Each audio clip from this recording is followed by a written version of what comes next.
point onwards. We currently have 57 people attending. There's 100 people registered. I wouldn't expect all 100 to be able to attend.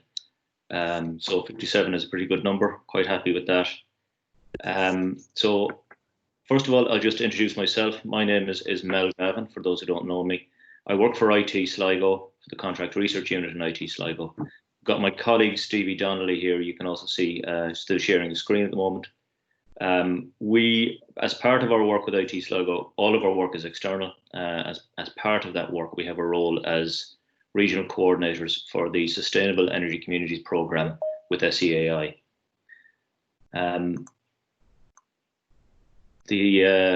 Within that, then we have the area we look after is the Border and West. So there's Kieran Conan is now joining 10 local authority areas in that. One of our team, Orla, notified us about this new change in the connection process for grid connections, and has contacted Rory Mullen of MullanGrid, who's going to give us a briefing on this.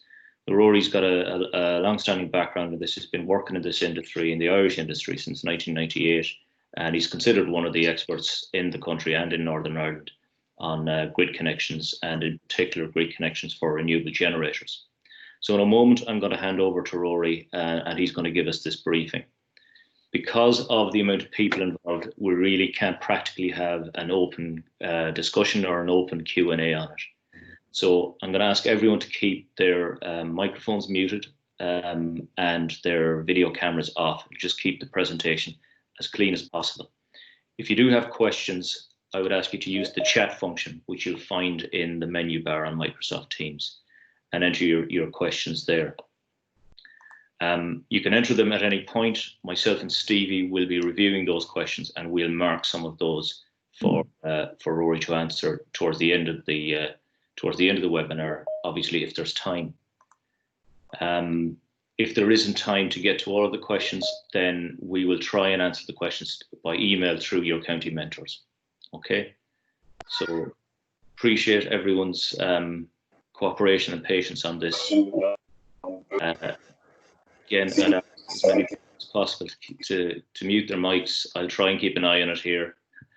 Yeah, we seem to be okay. So Rory, I'll hand over to you. We're looking at Rory's screen at the moment. I'll hand over to you if you want to do a quick introduction and then kick off, if that's okay with you. Yeah, thanks very much, Mel. And thanks for the opportunity to come along and chat to you today. I suppose even with COVID, I think this is a great way of being able to communicate to so many people from all over the country, you know, fairly efficiently. So basically, my own background, I worked in NIE, ESB, and EirGrid, and I've been doing grid consultancy for the past 12, 13 years. Focusing on the connection of renewable generators in Ireland and Northern Ireland. We do a lot of work sort of working with developers. I suppose historically we've been mainly onshore wind farms, but we also worked on about half of the ground mounted solar that got connected in Northern Ireland, about 70 megawatts. The picture there is I think the largest solar farm in Ireland. It's 30 megawatts AC, 44 megawatts DC, up in Rasharkin in County Derry. We work basically across the island. There's about 5 or 6 engineers in the office, so we're very familiar with, you know, the connection policies in Ireland and Northern Ireland. Like I have sort of experience from when I was in EirGrid in Gate 1, and then in consultancy in Gate 2, 3, non-GPA, ECP 1, and now ECP 2. These are the different offer processes. So the sort of the different phases over the past 15 years. Quite involved in the whole development of connection policy, mainly through work with the different renewable associations, and I'd be on the grid committees of the wind associations, solar associations. Also was quite involved in the ECP2 responses to the consultation and sort of an industry discussions directly with the regulator on ECP2. On the community side, I think the main response I was involved in was the 3 counties response. And generally, I'd have to say, when we get into discussing ECP2, for the whole renewable industry, it's very, very positive. And I'd have to say, of all the directions made on new connection processes, it's definitely one of the most positive ones for renewable generators, and really pushing the agenda forward. And a lot of what industry was looking for has been included. So I think the regulators, particularly Stuart and Karen, the regulators deserve a lot of credit, to be fair to them. Okay, so just getting into connecting generators. So I'm going to go through today I'm going to try to explain the connection process for renewable generators and bring in the ECP2 decision. So this decision, the decision that the regulators made, I think it was a week and a half, 2 weeks ago, on the process going forward, including a new process for community generators. So I'll be focusing on that, but also just want to explain sort of the different methods and processes. Is now joining. So in terms of connecting to the grid, like the first two questions are, well, what size of a generator are you intending to connect, and do you want to export from your site or not? And this will determine the sort of the process you go through. So for example, if like my house, if you have some solar on the roof, you're only wanting to connect 1 or 2 kilowatts. I was agnostic as to whether I exported it or not, because I wasn't going to get any money for it. But that sort of, because of the size of the project and it was connecting to domestic premise, that determined the process that the equipment supplier went through to get my project or get the panels connected to the house. Whereas if I was a 10 megawatt wind farm, I would be going through a completely different process. So that's why those questions are key. What size of a generator, and do you want to export or not? If you don't want to export and you want to use the energy on site, the process is generally a lot easier because you're really self-consuming. You always have to let ESB know when you're connecting the generator, onto their grid, even via your own premise. But if you're not wanting to export, it is more straightforward. And we'll see that when I explain the different processes in a bit more detail. So the first one, and I don't plan to spend a lot of time on this today, is really for small scale generation. So it's basically less than 6 kilowatt connecting single phase, or 11 kilowatt for 3 phase. So this is basically for the domestic premises mainly. And it's a fairly straightforward process. And generally your equipment supplier, whoever is basically installing the equipment for you, will manage this process for you. And it is an inform and fit process. So they do inform ESB that your generator is connecting onto the system through an application form called an NC6 form. Again, a lot of these things you can find quite easily. If you just Google ESB Networks NC6, the actual form will just pop up for you. It's a wee bit more complex if you want to export power from a domestic premise. At the moment, you have to pay for a meter, and that's quite expensive. There's also a question as to, well, can you actually then get paid for the energy? A lot of that is going to change because as part of the clean energy package, which is new EU rules coming down, and climate action plan from the government acknowledging the changes that have to be made, driven from Europe, they are going to have to look at how to start paying for export from micro renewables. That's really positive for the micro renewable sector. I'm assuming today people are more interested to maybe see how larger community projects could connect greater than 6 kilowatt and 11 kilowatt, but for projects of that size at the moment, it's a fairly straightforward process. There is a question over the actual those megawatt or those kilowatt limits, as we'll actually see. It was actually in the ECP2 decision and in the government's climate action plan that they're actually reviewing that limit at the moment, possibly with a view to coming up with a more straightforward process up to 50 kilowatts. Because for now, everything over 11 kilowatts that you want to export goes through a far more cumbersome process. So it does look like they're going to streamline the process up to 50 kilowatts. And I think is now exiting. So obviously the regulator is working with a team, I'm assuming from the department, on that area, and we're hoping to hear more from them on that in the coming months, or next year, in the middle of 2021, I think they reference. There's also some questions just on the technical side around, is it possible to connect these micro generators cheaper with, for example, in terms of the protection that's required in the UK, they've moved towards the G99 standard, and that might allow the actual the equipment inverter did you put in to actually provide some of the protection rather than needing a separate G10 protection? It's not an area I'm hugely involved in, but but it is at the moment, from speaking to the people who do work in that sector, it does seem to be working reasonably well for them, except for the bit about not getting paid. But there seems to be a plan in place to move that forward. Is now exiting.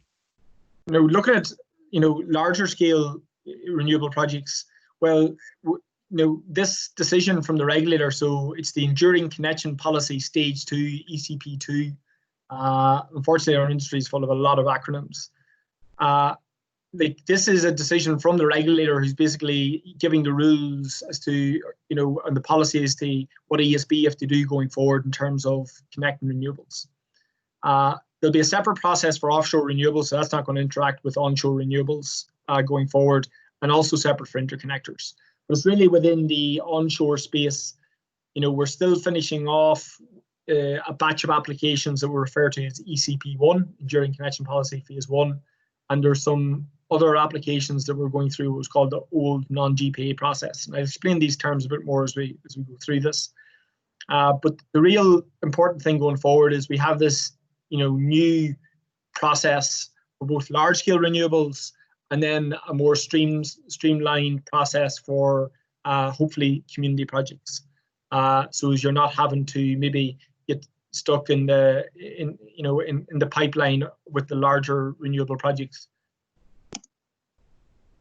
So as part of the decision that was made by the regulator, they are going to have batches for the large renewable projects.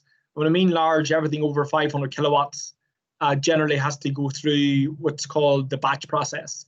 Now I'm going to come on to community projects. Community projects are going to be able to avoid this batch process, but for non-community projects, they're going to go through this batch process. And what they're going to do is they're going to process 85 applications a year through this batch process, with application windows opening in September each year. So if there wasn't a special community process, you would have had to have went through this process. And you would have had to have achieved plan permission. Unknown participant is now joining. You had to have achieved plan permission before you can actually apply for this batch process, whereas the community process allows generators or community groups to join the process pre-planning. What this graph basically shows is all the current renewable projects that have plan permission that are waiting for the next batch. And there's over 140 renewable projects. The green are the wind farms, and you can see some of them are very large. There's a 100 megawatt project in there. The yellow are a large amount of solar projects, varying in size from 60 megawatts down to a lot of 3 and 4 megawatt projects. And then there's a couple of other types of technologies like waste to energy. There's also quite a large number of battery projects around different parts of the country that also have plan permission, and they will be processed again through this batch process.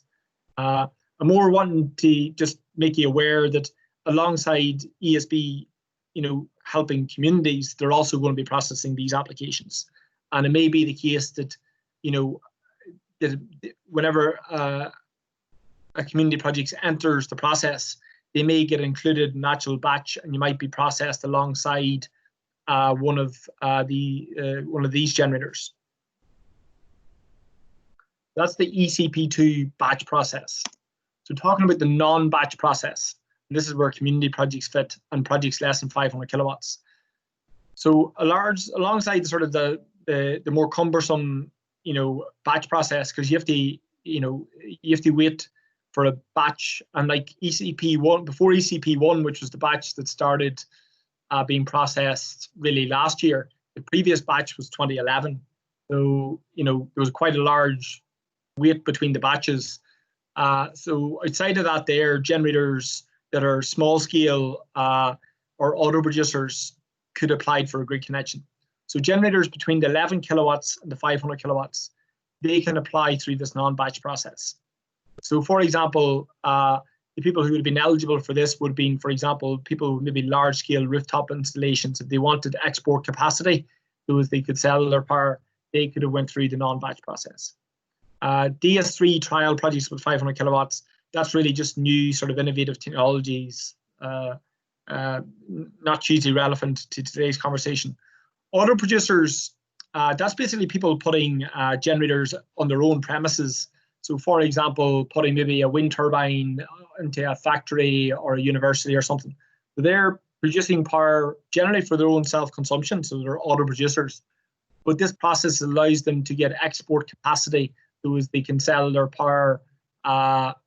They can sell their power for what they're not using on site, and that can be projects up to twice their MIC. So the MIC is their import capacity, so it's the maximum import capacity. Whereas for a generator, if you want to export power and get paid for it, you get something called a maximum export capacity, an MEC. And for auto producers, you don't really want somebody putting 10 megawatts of wind turbines into a 500 kilowatt factory. So they've limited the maximum export capacity to twice the MIC. So just say you have a reasonable sized factory with a 500 kilowatt import, you can put up to 1 megawatt of export capacity onto that site, which might mean you could sort of install a 1.3 megawatt wind turbine, use the energy on site, and times when you're not using it on site, you can export up to a megawatt. So that's the policy around auto production, and that would maybe apply, for example, if you had a community hall and you're wanting to put some generation on it. You could maybe avail of the auto producing route, or you could maybe get capacity because you're less than 500 kilowatts as well. Third grouping, which is new, because there was a non-batch process before this regulator's decision, but in the new non-batch process, they've included community projects. And I'll go through that in more detail in the coming slides as to how this new community project process is going to work. As I mentioned earlier, the CRU, who are the regulator, the Commission for the Regulation of Utilities, they also flagged in this decision that they're going to review the policy for between the 6 to 11 kilowatts to 50 kilowatts by mid-2021. So hopefully there'll be a new process in place then for generators up to 50 kilowatts.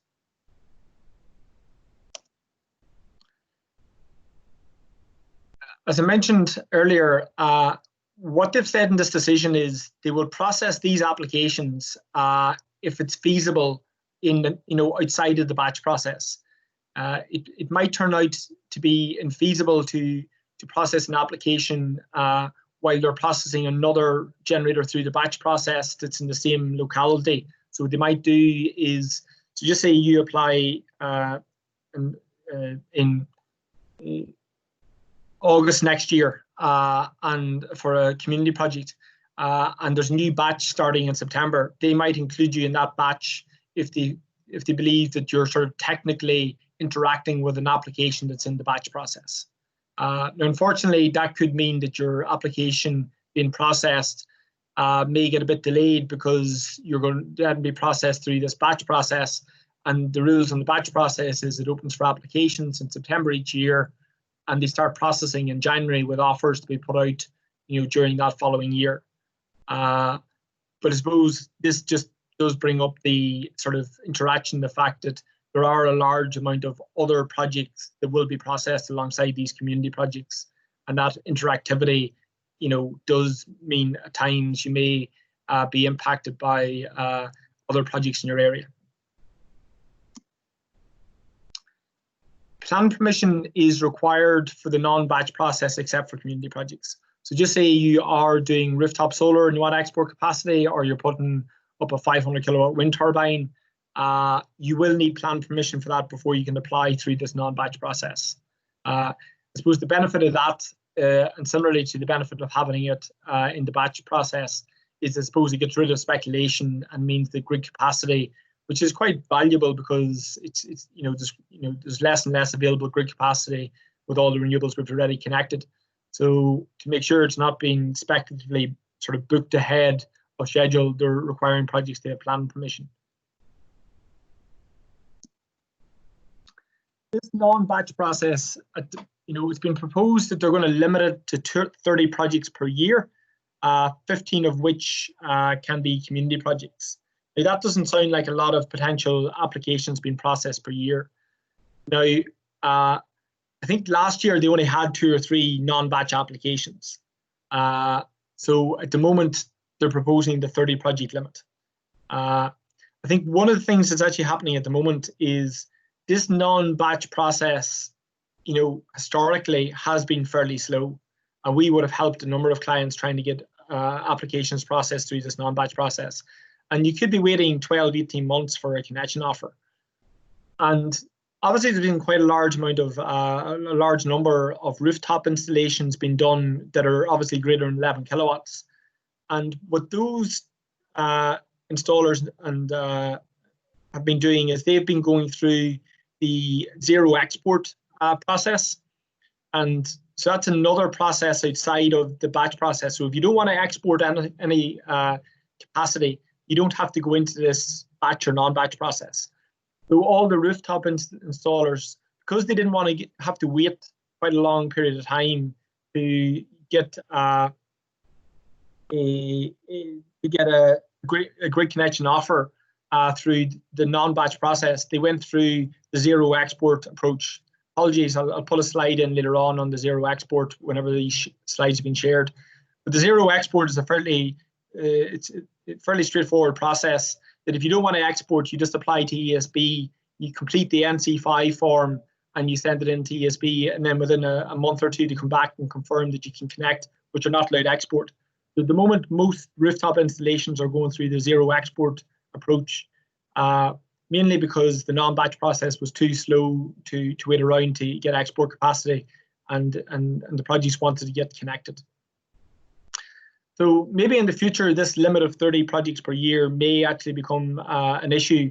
It's great to see so many people on this call today. But if, for example, everybody here wanted to apply for a community project for a grid connection in the next 6 months, it would be oversubscribed, and then there'd be people queuing and being processed the following year. And this probably does come down to the resourcing within ESB networks to manage, the non-batch process. As I mentioned, last year there was only 1 or 2 applications. So if there's a large amount of applications coming through, particularly from community projects, and maybe as rooftop installers see the opportunity, if there is some sort of support scheme for exporting and selling your electricity onto the grid, I could see there being a large amount of non-batch applications. And I sort of personally flagged this to ESB networks and the regulator, saying that I wouldn't be surprised if the amount of applications snowballs at some stage. Particularly looking at the experience in Northern Ireland, like the Republic of Ireland hasn't really went through a wave of small-scale renewables connecting onto our grid, mainly because there wasn't the support schemes for those projects. Northern Ireland has went through that wave of small-scale renewables, and NIE, Northern Ireland Electricity, they really had a resource up to manage that wave of applications, and they were processing. Well, there's 20,000 rooftop installations in Northern Ireland, so a lot of them would have been through an inform and fit process. But there's also, the NIE were probably processing 200 or 300 applications a year from small-scale renewables. So if something similar happened in the Republic of Ireland, I would imagine ESB are really going to be stretched, so they really would have to review their whole process again. At the moment, the regulators told them they only need to process 30 per year, but imagine if the actual demand increased substantially, that would have to be reviewed. In terms of the process for community projects, so this is a new process. You can't actually apply today. It's only opening for new applications from September this year, or it should be September 2020. That's apologies. And I did email the regulator just to confirm that, because it wasn't maybe 100% clear from the decision as to exactly when people could start applying from community projects, but it is from around September 2020. We are expecting the system operators, ESB and EirGrid, to come out with a supporting document to the ECP decision, confirming the exact processes for applying, what application forms to use and when the window will open.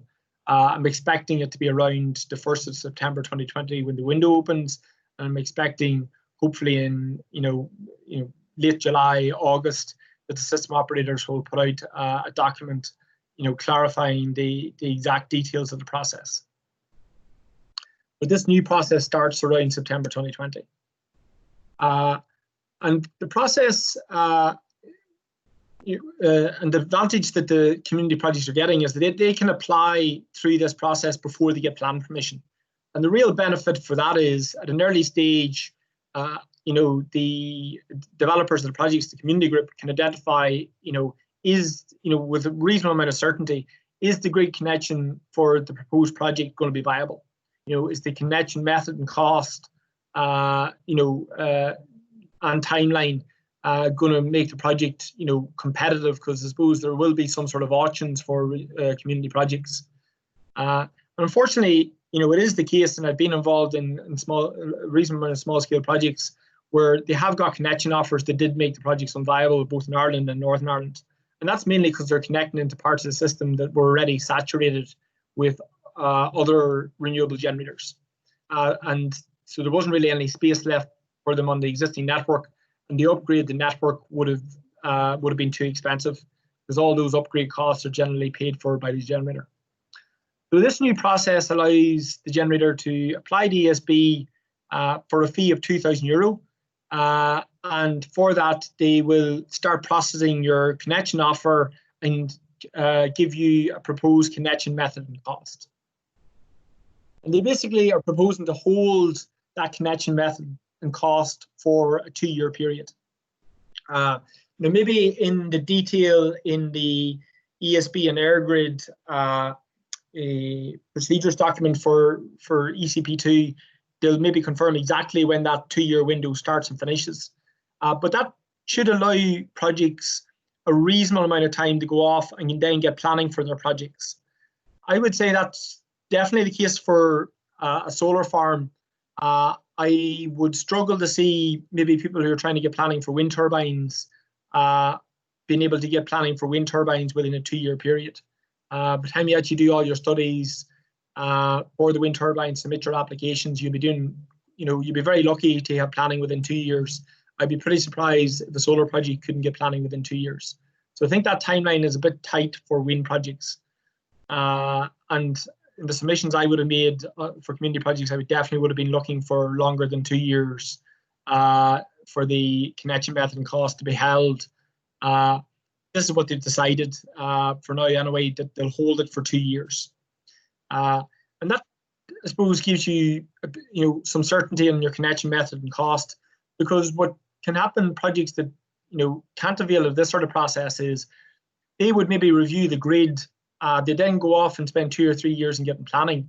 By the time they come back to apply for that grid connection, some other project may have actually taken the capacity, and then the connection method and cost may be completely different and make the project unviable. So I think this is a real positive for community projects, that they can get line of sight of their connection method and cost early in the process. Once the project actually receives plan permission, then ESB Networks will give them a formal connection offer. And at that stage, you'll have to pay the full application fee. And I'll show you the application fees in a minute. They're fairly material. But at that stage, you'll have plan permission for your project. So I suppose you should be moving ahead to, with other aspects of development of projects, getting it ready to compete in your community auctions and stuff like that. But at least you will be paying that application fee, which, for a 5 megawatt project is substantially more than the €2,000 fee. That €2,000 fee actually was 7,000 until the ECP2 decision. So the regulators did reduce that substantially. And I think that is a positive. And being honest about it, I do think ESB Networks will probably end up spending more than €2,000 working on preparing connection methods and costs for each of the community projects they end up working on. If the project doesn't receive planning within 2 years, then the connection method and cost is no longer being held. But as soon as you do get planning, they then will reprocess your application. If the same connection method is still viable, then you'll get that connection method and cost. But if the capacity is no longer there for whatever reason, maybe the capacity has been given out in a project through the batch process, well, then you may end up getting an unviable connection offer. I don't think it's reasonable that the connection method and cost should have been maintained completely open-ended. So I think there should have been some sort of long stop date on it.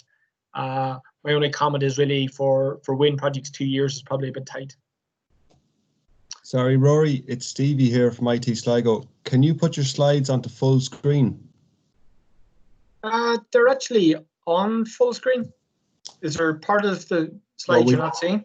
What we can see now is we can see your slides on the left, and we can see the slides you're on, but it's not actually on slideshow, so I'm not sure. Okay, that's funny. Sorry, can I just mention that just happened since you made that correction to the date? Okay. Let me close it down 1 second. I'll just open it up again.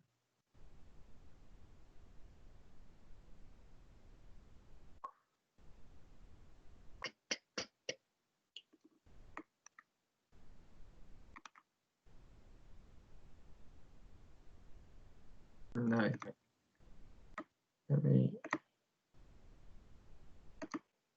Is that better? That's better. Thanks, Rory, and sorry for the interruption. No, you're fine, and please feel free to keep me right. Okay, just get back to the same position there. Okay, community projects will also benefit from ESB Network's early engagement process. So this is a new thing they've also brought in as part of ECP2. In previous batches, whenever you applied, or even the non-batch process, you put in your application, and you didn't really hear from ESB practically until they give you the connection offer. And it might have been a non-viable connection offer. What they will now do is they will engage with you, and if it's very clear at the very start of the process that there's no grid capacity in your area and your connection cost is going to be very, very expensive, they will highlight that at that stage. And I suppose at that stage you can go off and maybe rescale your project. Maybe it's not viable to do a project of that scale. You might have to do a different type of project. But they are going to engage with developers earlier in the process. It's probably more of a benefit for the batch process, where they will engage during the process, whereas previously there wasn't a huge amount of engagement. Unfortunately, I think as things currently stand, though, you would have paid your €2,000 fee to go into the process to find out that it's not viable. But I suppose at least from paying the €2,000 fee and going through the process with ESB Networks, you'll be getting a very definitive answer on the connection method and cost if you did do a project in that area. In terms of the size of community projects, but the decision, as you says at the moment, is it's community projects in the range 500 kilowatts to 5 megawatts in size. And there's other criteria. I haven't listed them all out as to what makes a project a community project. You guys are probably even more familiar with these sorts of definitions than I would be. But some of them, they have to be 50% owned and 51% of the profits and dividends returned to renewable energy community. It's interesting. There's actually 500 kilowatts to 5 megawatts, which begs the question: what happens if you're doing a 300 kilowatt project? Can you still go through the process of applying before you get plan permission? So I do think coming off the back of, particularly when we see the detailed rules from ESB and EirGrid, there will be a number of questions as to exactly how this process is going to work for community projects. But at the moment, that's my understanding of what it was saying was 500 kilowatts to 5 megawatts. I think it maybe should really be saying 11 kilowatts to 5 megawatts can be community, and you can apply before you get plan permission. In terms of the what you have to submit, I have sent in a question to ESB because there are two types of application forms. They have what's called a long form and a short NC5 form, but the form you'll have to complete is called an NC5 form. NC5 ESB Networks. If you Google that, the form will pop out at you. But there's a short form which doesn't have a lot of generator details. It's really the type of generator, wind, solar, biomass, the size of an export capacity you want, 500 kilowatts, a megawatt, 5 megawatts, and the location. You also have to confirm, details around, landowner consents and stuff like that there. But you don't have to put in a load of technical details on your generator. The long application form would generally include all those details. I'm hoping that for community projects, the short form should probably suffice, because at that early stage in the process, you really aren't going to know the exact generator, wind turbine, solar inverters you're going to use. So generic information at that stage would probably be sufficient. Like the short form is actually sufficient for large batch generators to receive connection offers for 5, 10, 100 megawatt projects. There's nothing wrong with the short form process. But up until now, the non-batch process has usually used the longer ESP networks form. And if you had to start filling that out, it would take you a fair bit longer, and there'd probably be a bit more cost in completing the forms. So I have asked ESB confirm that. This is the long form, the short form just haven't come back to me yet. But the key point in that last bullet point is you do have to submit an application form. You do have to say what size generator you want and where is it. You can't sort of, it's not a sort of an inquiry. I'm thinking of doing something in Buncrana. Is there any capacity in Buncrana? You will actually have to put in a formal application, identify a proper site, and generally, what's been the case with the batch process applications, you can't relocate that generator later on. I think there might be a bit more flexibility for community projects because you haven't got plan permission yet. But again, the detail isn't in place in that at the moment.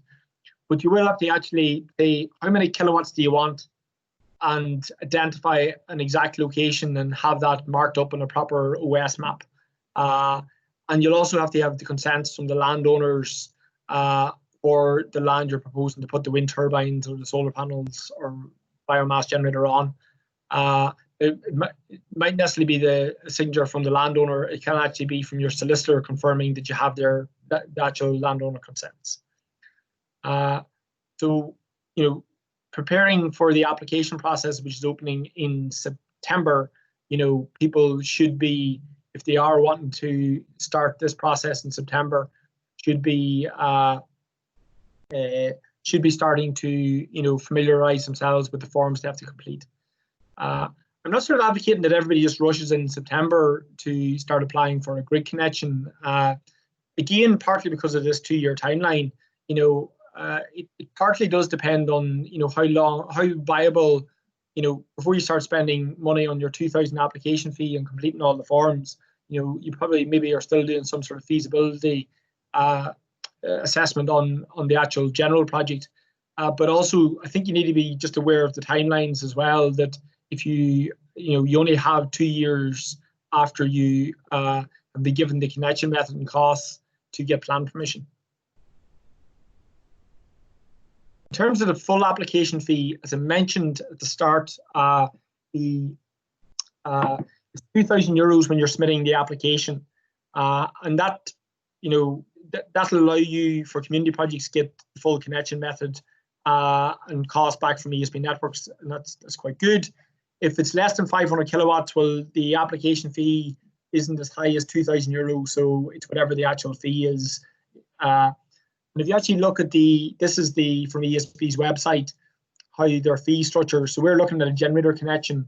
So for a generator, you add column B and C together, which I've done on the right-hand side here. You can see if you're doing a 4 megawatt project, the full application fee is 18,000. So you pay 2,000 when you submit your application.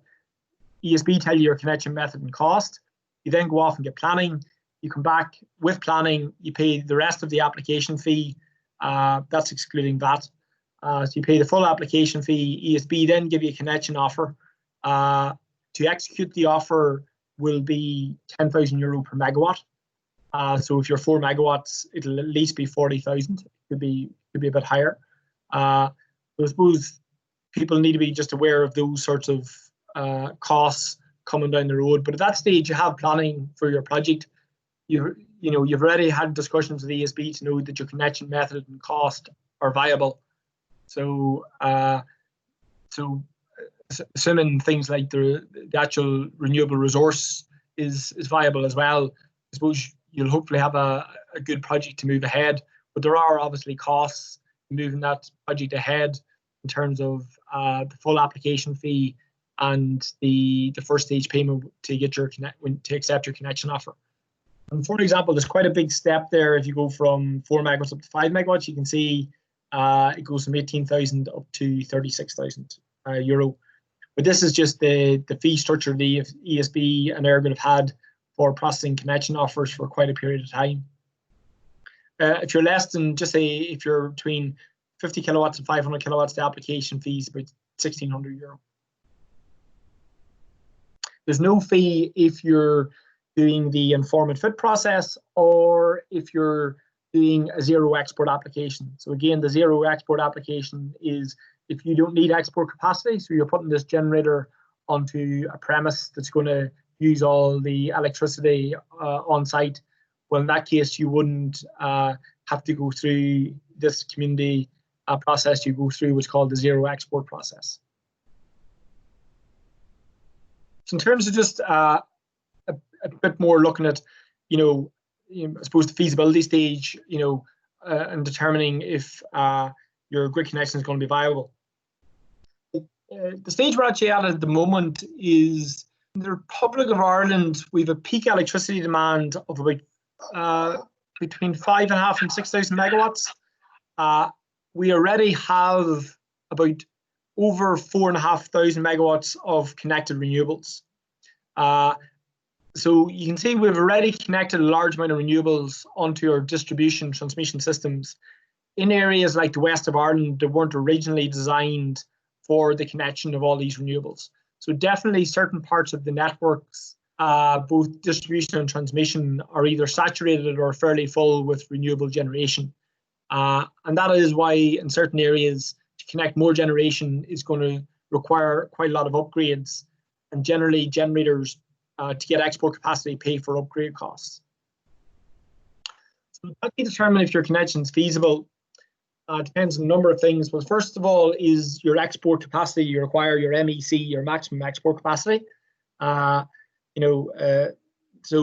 it might be the case that into a particular local network, there's a sweet spot that you can connect 3.5 megawatts without a huge cost. But if you went for 4.5 megawatts, the connection cost could, completely balloon up. So the MEC is obviously critical to the viability of it. The second one is just the proximity to the grid. I mentioned earlier, generators pay for grid connections to the grid. So if this is a standalone project and it's in a very remote area and they have to connect a long distance back to an existing substation, generally you'll find the 10 and 20 kV lines that crisscross the countryside for the connection of demand customers, they'll connect a maximum of probably a megawatt onto them.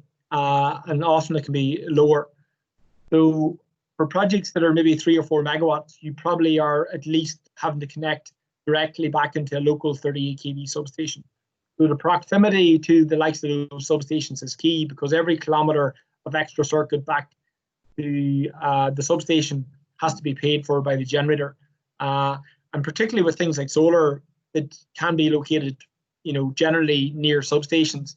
If you decide to locate it quite far away, it will drive your cost up quite a lot. And in the auctions, when you're competing against other community type projects, if they have lower grid costs, then they probably may be more successful in auctions. So proximity to the grid is also key. As I mentioned, it's other generation can really be the difficulty in terms of whether it's capacity or not. So for example, I just pulled up Ballybunion here. The challenge in Ballybunion Unknown participant is now exiting. The challenge in Ballybunion is there's already quite a lot of generation connected into Ballybunion 38 kV substation. There's about 10 megawatts of wind generation just up in northeast Kerry. That means that the Ballybunion substation is already quite full. And the next project to come along is probably going to have to pay for quite a lot of upgrades. And it's not just the maybe the equipment in the substation, the likes of the transformers in the substation. It may also be the 38 kV network that connects you back to the 110 kV substations. You are looking to see, is there capacity in your MV network? So just say if you're only 300 kilowatts, is there, can you connect into the local MV network? If you're over a megawatt, more than likely you'll be building a dedicated MV. MV is medium voltage, 10 or 20 kV back to a 38 kV substation. The other things that need to be looked at is there capacity in the transformers in the 30 kV substation? And the issue there could be it's there's just other generators already contracted or connected onto them.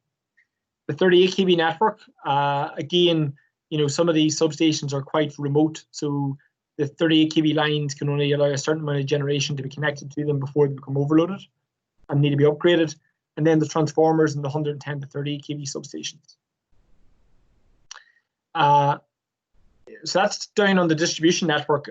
You also need to look at, is there capacity on the transmission network? Generally, there is capacity on transmission networks to take this power, but in certain areas, particularly in the northwest, like North Mayo and certain parts of Donegal, the transmission network is very, very saturated, and you may not be able to connect until certain reinforcements are complete, and they may take a long period of time.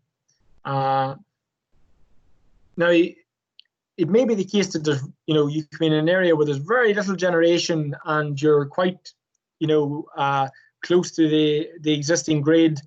You've chosen the right MEC in terms of export capacity, and you're going to get a very viable grid offer. But in terms of trying to determine, is my connection feasible, these are the sort of, when we're doing feasibility studies, these are sort of things we would be checking for before we would definitively say, this is what ESB are going to be doing once you put in this application form. They're going to be, in a lot of detail studying your connection method and coming up with firm connection methods and costs for your generator. But they'll be considering all these issues in terms of network capacities, including considering existing generation. And alongside, if there's capacity, it's the cost of the upgrades. Because if there isn't capacity, for example, on a transformer, if you still want the same MEC, you're going to have to upgrade the transformer. And, the cost of upgrading transformers, will probably be at least $500,000 to $800,000. And sometimes for bigger transformers in 110 kV substations, they're way into the millions, which is fine if you're connecting quite a large generator. But if it's only a community sized project, it probably then pushes the project into being unviable. So in terms of where you get some of this grid information, the one thing very usefully ESB have done literally only in the last couple of months, and I see an email that actually came out just over lunchtime. Some people may have got that. Just the ESB have done some tweaks to this. So they refer to it as a heat map, and I'll show you the map in a minute, and we can maybe look at a couple of areas in it.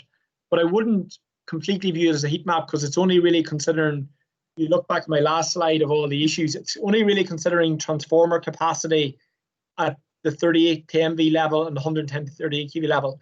It isn't giving you any real steer if there's capacity in the MV network, the 38 kV network, or the 110 kV network. So that's sort of the main caveat in terms of ESB's heat maps. Extremely useful, and it's brilliant to put them on. But you just need to be making sure that you're taking the information and understanding it's only part of the jigsaw. So I'll maybe come back to that in a minute. I'll jump onto the internet and actually show you, how you can use it. Other information that you would generally require, ESB have a map of their 38 kV network, not very interactive. There is probably a need for ESB to put more information in the public domain in terms of where their 38 kV substations and 30 kV lines and 20 kV lines are, whose developers, community included, can use that information to do their own sort of high level feasibility study. And then in terms of the transmission network, EirGrid run the transmission system, and EirGrid have different information. They've recently put out what's called constraint reports. All the generators over a megawatt are actually going to be controllable, the new ones to connect on the system, including all the community projects. So EirGrid will have the ability and need to turn it down if the network's overloaded. And the areas, I sort of done my own heat map here in the transmission system based on EirGrid's constraint reports. So EirGrid published a pile of constraint reports for all these different areas. And I've just taken the information and put it on a map. And you can see in most of the country it's quite positive, but particularly in the northwest, some of the constraint levels are quite high, and that's just because of the existing amount of generation connected on the transmission system. But it does sort of clearly show you that, as well as considering the local capacity, for example, getting capacity in Belmullet or, down in Clifton, you also need to be considering the wider transmission system, because definitely in the northwest, the network is fairly constrained. some questions and discussion. I might, let's see, let's slow working. Just going to swap my screen share. So this is ESB. So this is the link that I'd actually on the presentation. So this is the ESB networks generation heat map, and a similar one for demand. I just picked Clare here. So these are the 110 kV substations in Clare. There's one in Kilrush, there's one in Ennis, there's one down in Shannon. That's Ardnacrusha as well, where the hydro is connected. So we even just talk about just a Ennis, and obviously it's a heat map, so green is more positive, orange and red is more negative. And what they're saying here in Ennis 110 kV substation, so whenever you click on it, it tells you that there's two transformers in it, T101, T102, and the available capacity on those transformers at 10 kV. So if you're connecting in 10 kV is 37 megawatt MVA, 37 megawatts. And then there's other transformers there, 110 to 38 kV, and there's 36 megawatts of capacity on them. So that's why I suppose it's green. There seems to be quite a lot of capacity in the Ennis node. Whereas we go over to the Kilrush, and that's mainly because there's not a lot of generation in Mid and East Clare. Whereas if you go on to the Kilrush node, the capacity is only 1.3 megawatts. That's because in Kilrush, there's already two wind farms just quite close to the substation connected into it, and then there's another wind farm down in Kilkee. When you add the three of those wind farms together, there's only 1.3 megawatts of capacity left on the 30 megawatt transformers. So that's the sort of information that this is giving you. It's really just telling you the transformer capacity, but that is still very useful. You can then look at the 38 kV substations in your area. You can just flip over onto this and it shows you 38 kV substations. So you just say we went out to Kilkee, which is fed from Kilrush 110 kV substation. You can see there's only 260 kilowatts, but that's because further down the peninsula, there's a 2-turbine project connected into Kilkee. So that's why there isn't a lot of capacity. Whereas up somewhere like Ennis-Steinman, there's plenty of capacity. So there's plenty of capacity on the 38 kV substation. But the problem is there was only 1.3 megawatts in Kilrush 110 kV substation. So you have to there has to be capacity in both the 38 and the 110 kV substation for you to be able to connect successfully without having to pay for upgrades in Kilrush substation. So for example, if you were doing a 4 megawatt project in Ennis-Steinman, I'd be saying to you, well, there's plenty of capacity in Ennis-Steinman, said that, but in Kilrush, there isn't capacity for your 4 megawatt project. Sorry, I need to go back into the 110 kV map. There isn't capacity. And to upgrade that transformer from 31 to 63 MVA, which is the next size up, is going to cost about 2 million. So a connection for 4 megawatts at Ennis-Steinman is going to have at least 2 million of an upgrade cost, which sort of makes it pretty unviable connect in that part of the network at the moment. Whereas if we go over to Ennis and look at the 38 kV substations in Ennis, so take out this one in Tulla, you can see there's 7 megawatts capacity in Tulla. There's plenty of capacity back in Ennis, 110 kV substation. So a 4 megawatt project there will connect no problem. So that's how this heat map is quite useful. We say that only literally went on the web quite recently, but you just at the same time need to understand a bit more how to use it. I haven't actually talked to ESB Network since I put this up. I think they could have caveated the whole thing a bit better. But at the same time, for the likes of the community sector, there's absolutely no reason we could ESB couldn't maybe do a webinar like this for the likes of community projects and actually explain to people themselves how to use it and explain their caveats a bit more, and maybe give a couple of worked examples similar to what I've done here. We move to a different part of the network. Oops.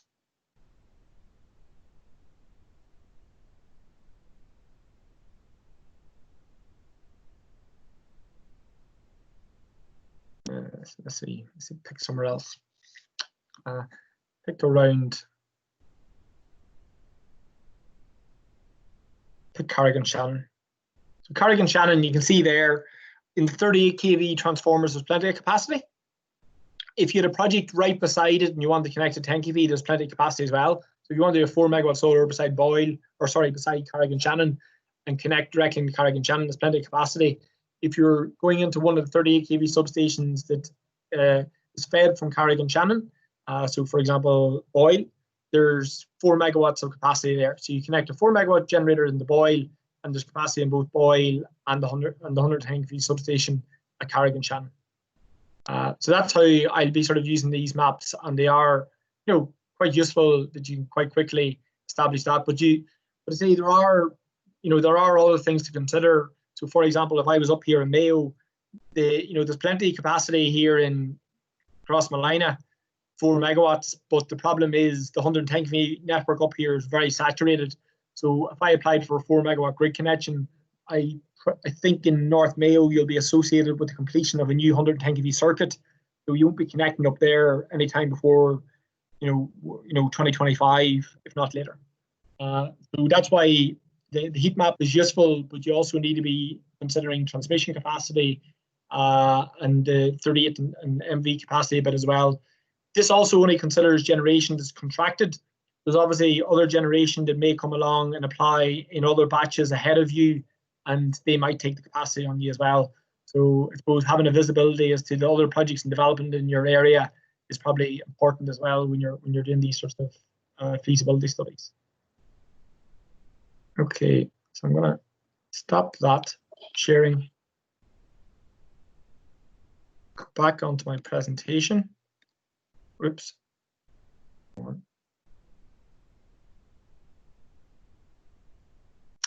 And that was actually the last bit of the presentation. So it was moving really on to a bit of questions and discussion from people. I hope and happy to. I know it just sort of ran through. Like I do different training courses, maybe come across some of you guys before on them. Like to really explain some of this in more detail, it probably does take a sort of a half-day training course. IWEA, the Wind Association, have a SkillNets training course scheme, and I did one recently on grid connections, and I know a lot of people were on it from community projects. It's probably useful for them, this update as well, because we hadn't seen the decision in ECP2. But I appreciate I've thrown a lot of acronyms and information at you very quickly today, but I suppose I was trying to get across as much information as possible relevant to this regulator decision to come out 2 weeks ago. Thanks, Rory. It's Mel here. So I just want to thank Rory for the presentation. I realise it is a lot to take in. There's a full hour there, quite a lot of detail. I know that we do have a good few questions there. We might take a few minutes to go through some of those. We won't get to them all. Stevie, I'll ask you to sort of select some of those questions, if that's okay. But just before we get on to that, some of the point here, what we're getting at is that in the new grid connection process, there is an advantage to being a community-led project. And I just remind some of you just to turn off your cameras, except for perhaps myself and Stevie now, if that's all right. It just keeps the whole signal clearer, and we are still recording. So this new element of the grid connection process that Rory is explaining is about some of the advantage of being involved in a community-led project. The community-led project is that definition that Rory had up there, where you have 51% of the project is owned through community shares, through the community.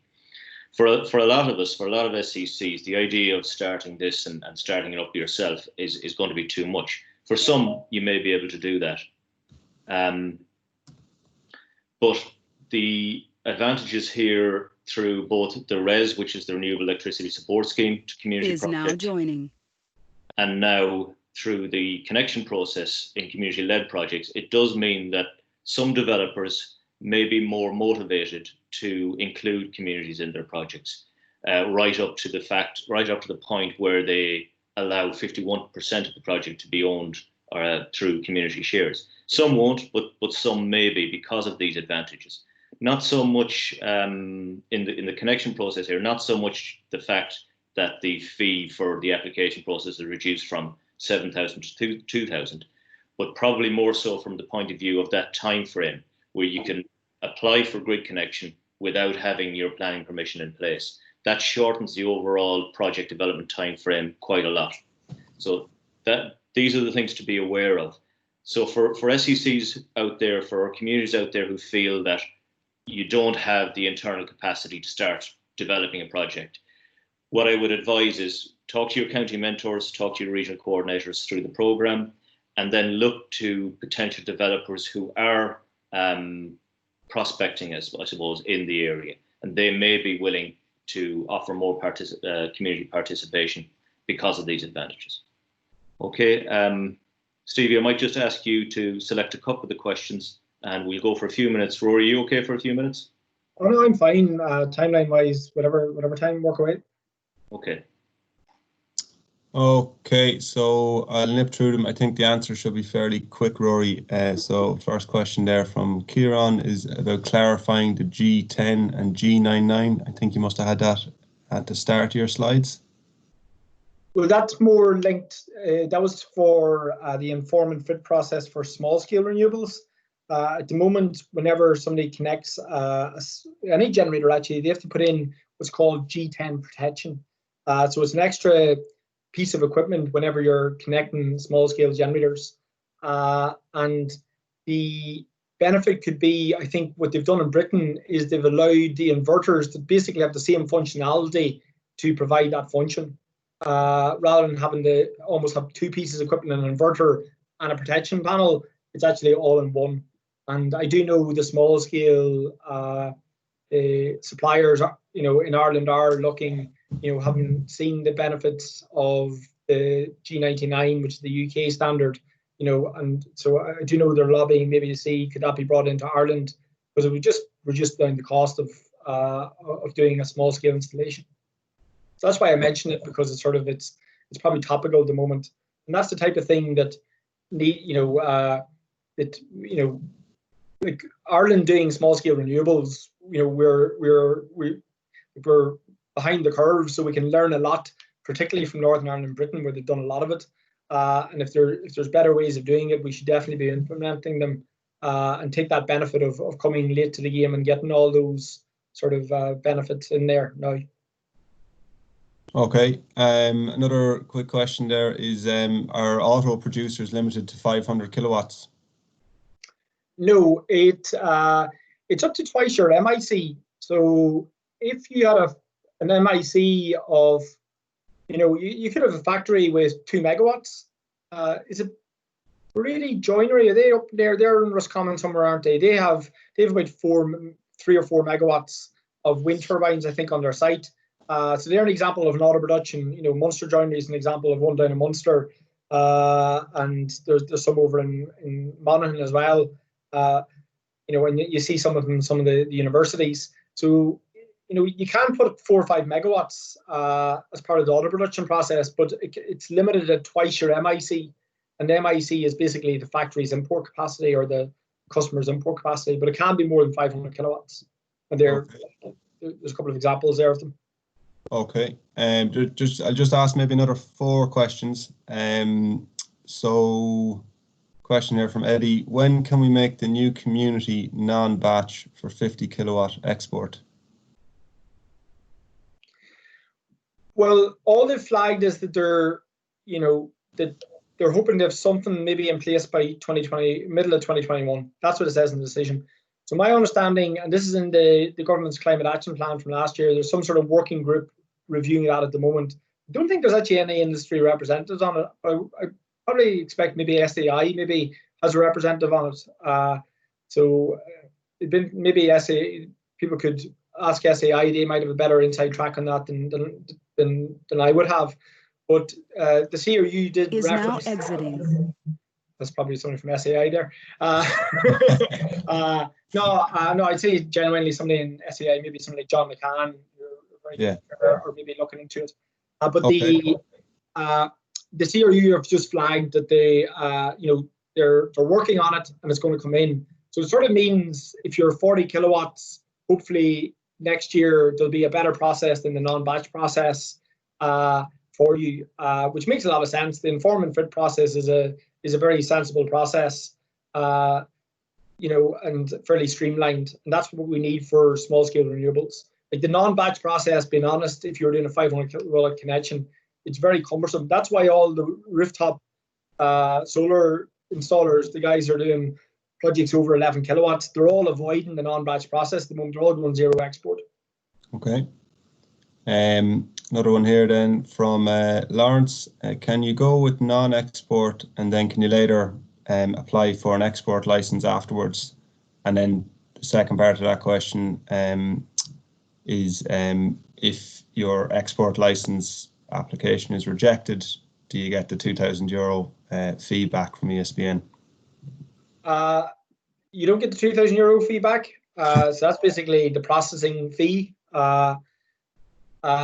And that's just, well, that's the way it's written down. And that's what I might expect. And that's why doing that higher level feasibility study, and I think ESB has been very good. They've done this heat map, but it's not a heat map because they still haven't actually identified other issues around the transmission capacity. So I think they need to do more work on that. Because it would be a pity if somebody puts in an application form and ESB look at it and go, oh, there's no capacity there. Well, we knew that. Like they should, and it's not clear from that heat map, that transformer map about some of the issues that are better known. Like for example, in North Mayo or up in Inishowen. So, but in terms of the first part of the question, what was the first part of the question again? Sorry, can you go with non-export first and then later on apply for an export license? You can, yeah, okay. And that's what people are doing, but just be careful.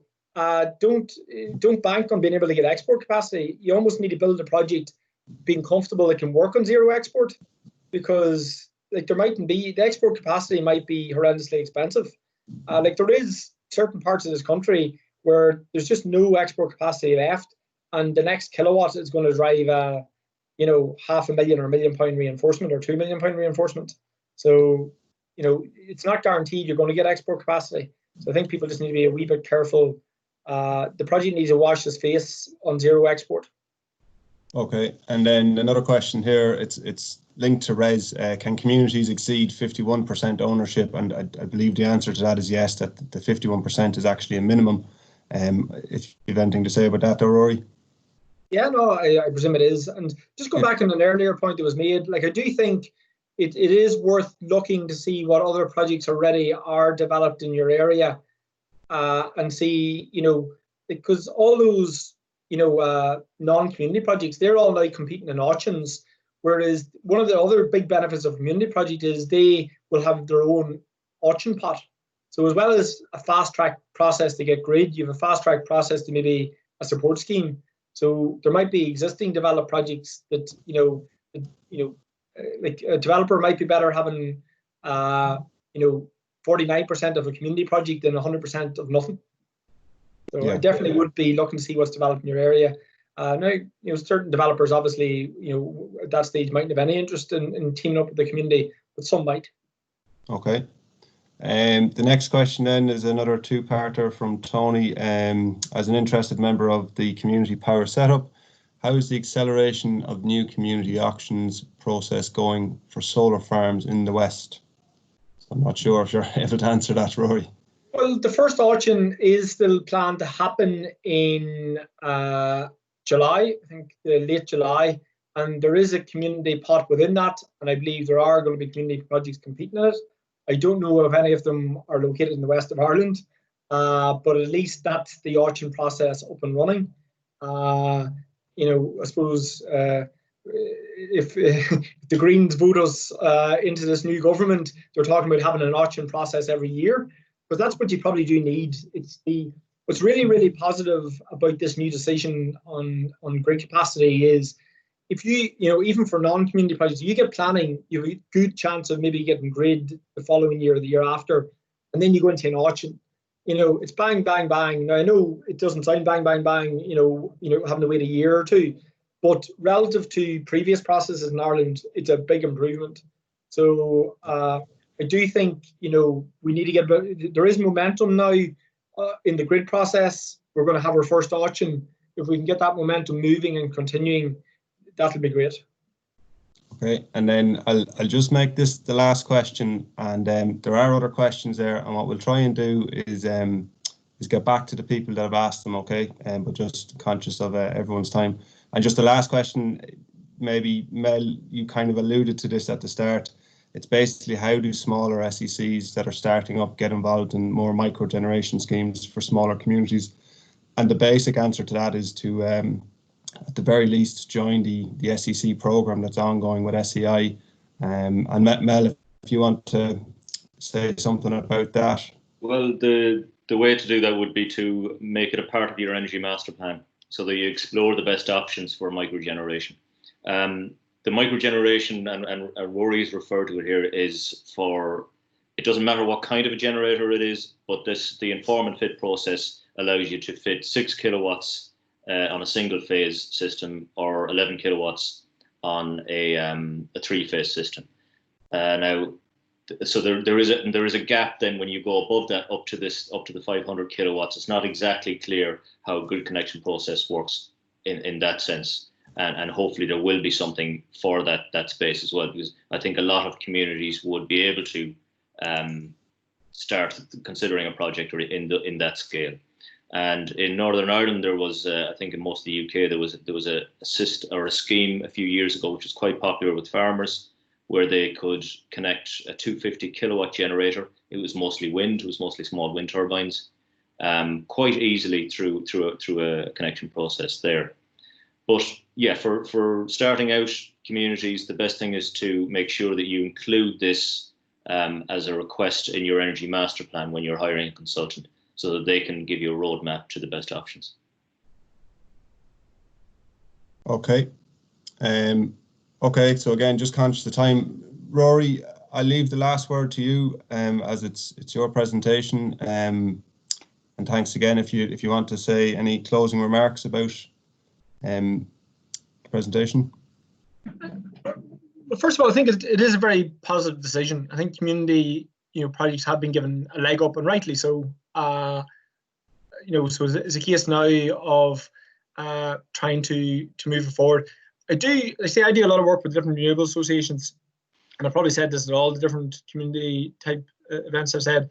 Like, I do think the community projects, communities need to sort of coalesce a wee bit better in trying to develop policy for themselves. And it's brilliant. The guys organizing this here, whether it's through Sligo IT or the likes of the Western Development Commission, or the energy agencies in Tipperary and the 3 counties and all that there, and in Dublin. Like, I do think you need to coalesce and develop energy policy more, because that's how these things change, is by people going in and lobbying for them. The CRU do not really know what you need until you really go in and tell them. But at least what's really positive is the last 2 years, the whole climate change agenda, the climate action plan, the people are genuinely now listening to people when they come in. Like, this decision is more pro renewables and, really trying to enable it than I've seen out of the regulator. So, we just need to keep moving on that momentum. But I do think, I don't think there's I don't think the community groups are really properly coming together for the development of policy enough. So that's the one thing I would say is, I don't know exactly how you do it, but I think you need to do it a bit better, because that's how these things move forward. But at the same time, obviously this decision was, based on a lot of feedback from the community sector. So you give yourselves a good pat on the back, because, it was those responses you put in to the consultation made the changes happen. But it's only one policy change. There's a lot more policy steps required along the way. Okay, thanks very much for that, Rory. And just a final query, Mel. I think you've already answered it, Mel, in the chat here. But a lot of people are asking for the slides. I think you've said that the recording is going to be made available, sent out from SEI. Is that correct? Yeah. Yeah. So we will make it available. Perfect. Okay. Okay, we'll leave it there then. Okay. Thanks, everybody. Great. And enjoy the rest of your afternoon. Okay. See you guys. Thanks, Rory. Thank you, guys.